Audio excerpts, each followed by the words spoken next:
আসসালামাইকুম। আসসালামু আলাইকুম ৰহমতুল্লাহ বৰকাত। আমি ইতিমধ্যে আমি আহি পালোহে ষ্টিমাৰ ঠাইত।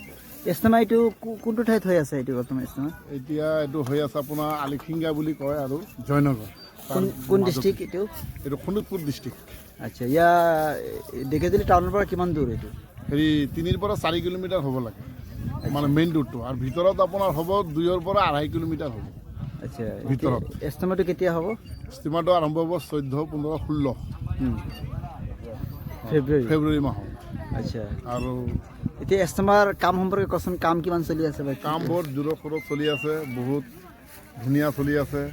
বহুত আমাৰ তবলিগী ভাই, আমাৰ জমাতি ভাই বহুত ধুনীয়া কৰি ৰাতি দিনে 24 ঘণ্টা কাম কৰি আছে। ইয়াত বহুত ধুনীয়া কাম কৰি আছে। ইয়াত কাম চাই পেলাই খুব ভাল লাগিল।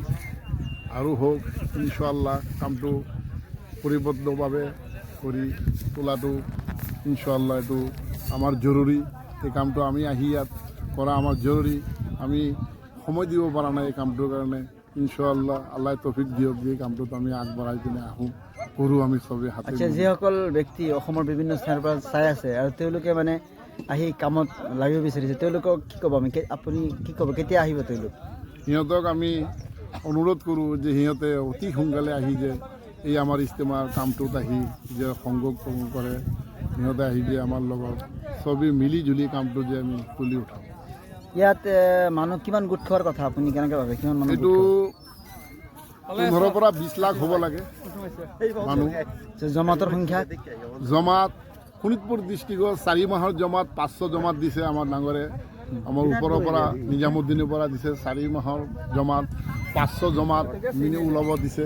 তাৰ বিনিময় আমি মেহনত কৰা বহুত জৰুৰী। আমাৰ মেহনত হোৱা নাই, যি হিচাপত যি পৰিমাণত আমি মেহনত কৰিবলগীয়া আছিল, এনেকুৱা মেহনত আমি কৰিব পৰা নাই। ইনশাআল্লাহ আমি আগত কৰিম।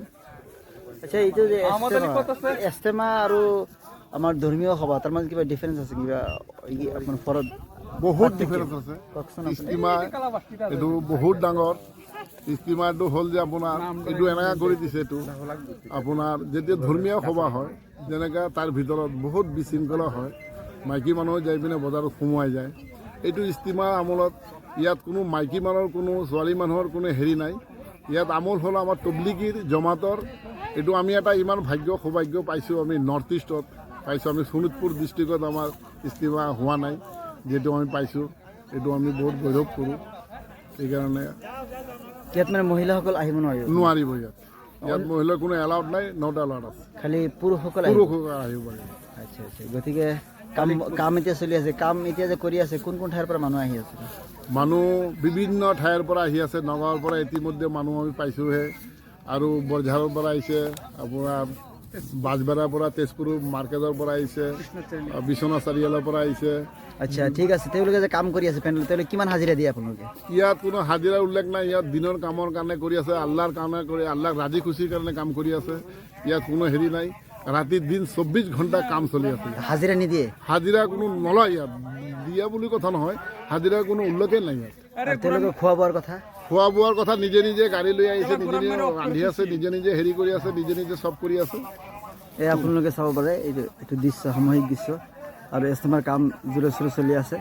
ইতিমধ্যে অসমৰ বিভিন্ন ঠাইৰ পৰা মানুহসকল আহি ইয়াত সমাগম হৈছে, আৰু ইস্তেমাৰ কামত তেওঁলোকে নিজকে স্বাৱে দাৰান হাচিল কৰিবৰ কাৰণে তেওঁলোকে লাগি দিছে।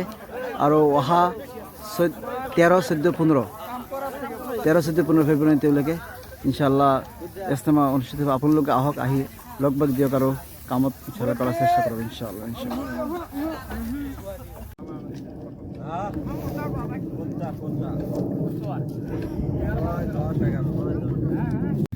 বিসমিল্লাহিৰ ৰহমানিৰ ৰহিম।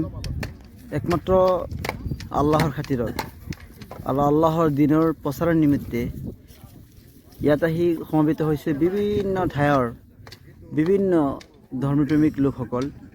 তেওঁলোকে আহি অহা হ'বলগীয়া ইস্তেমাৰ প্ৰস্তুতি, বিশেষকৈ পেণ্ডেল আৰু বাথৰুম, পানীৰ ব্যৱস্থা ইত্যাদি তেওঁলোকে ইয়াত আহি কামত যোগ দিছে।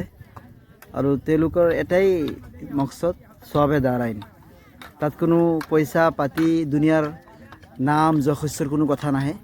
তেওঁলোকে অকল আল্লাহক পাবৰ কাৰণে আৰু আল্লাহৰ যিসকল বন্দা আল্লাহৰ পৰা দূৰত গুচি গৈছে তেওঁলোকক তেওঁৰ মালিকৰ ওচৰত মিলাই দিবৰ কাৰণে আৰু মালিকৰ সংগ দিবৰ কাৰণে তেওঁলোকে ইয়াত চেষ্টা কৰি আছে। বিসমিল্লাহিৰ ৰহমানিৰ ৰহিম। এইটো এটা আৰিজি মছজিদ। আৰিজি মানে টেম্পৰেৰী মছজিদ। ইয়াৰ ইস্তেমাৰ মানুহবিলাক বিশেষকৈ কৰ্মকৰ্তা বা আমাৰ অতিথিসকল ইয়াত আহি থাকিব, তেওঁলোকৰ কাৰণে টেম্পৰেৰী আৰিজি মছজিদ বনোৱা হৈছে আৰু ইয়াত থাকি তেওঁলোকে ইস্তেমাৰ কামবিলাক কৰিবলৈ প্ৰয়াস কৰিছে ইনশাআল্লাহ। আৰু এই আৰিজি মছজিদখনত জমাতো আছে। আমি আকৌ এখেতক আমাৰ নিজাম আহমদিন চাহাবক জিম্মাদাৰ চাহাবক সুধিম। আচ্ছা, এই আৰিজি মছজিদখনত কি কৰা হয়? ইয়াত 5 ওয়াক্তৰ নমাজ ইয়াত স্থাপিত কৰা হৈছে, ইয়াত পঢ়া হয়, ওয়াক্তৰ নমাজ ওয়াক্তত পঢ়া হয়। এইটো আৰজি মছজিদ বুলি কৈছে। আচ্ছা, বাইতুল মাল চব ইয়াত জমাতৰ যিবা আমাৰ হেৰি যিমান বস্তু বানি আছে চব ইয়াত জমা হয় বাইতুল মাল। আচ্ছা, এই যে জমাত যিটো ইজতেমা বা তবলিগী জমাত এইটো কোনে আৰম্ভ কৰিছিল? এইটো ইলিয়াছ আলী ৰহমতুল্লাহ তেখেতে আৰম্ভ কৰিছিল। এই জমাতৰ কাম কৰি কোনো পইচা বা পাৰ্থিৱ জগতৰ কোনো তেওঁলোকে কোনো মানে সামগ্ৰী বা পাৰ্থিৱ জগতৰ কোনো ধন দৌলত ইত্যাদি পায় নেকি মানুহে? না, এইটো কৰা হয়, এইটো একমাত্ৰ আল্লাহ ৰচুলৰ ৰাজিৰ কাৰণে, তেহঁতক খুচি কৰাৰ কাৰণে, তেহঁতৰ কাৰণে কামটো কৰা হয়। আল্লাহক আমাক ৰাজি কৰিব লাগে। আমাৰ মুছলমানৰ আল্লাহ নাৰাজ হৈ গৈছে।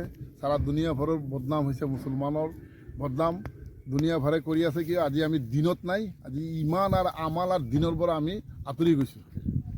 আচ্ছা, আপুনি ভাবে নেকি যে এই ইস্তেমা হোৱাৰ ফলত এই বিশাল যিটো ঢেকীয়াজুলি এলেকা তাত কিবা মানে ইতিবাচক মানে প্ৰভাৱ পৰিব, এটা ভাল এটাৰ প্ৰভাৱ পৰিব বুলি ভাবে নেকি?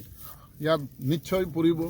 এনেকুৱা এটা প্ৰভাৱ পৰিব যে আমাৰ যেই কিছুমান বহুত ঘৰে ঘৰে যেনেকুৱা দিন ইছলাম ওলাই গৈছিল, সেই দিন ইছলাম ইনশাআল্লাহ আকৌ নতুনকৈ স্থাপিত হ'ব, মছজিদবিলাক আবাদ হ'ব।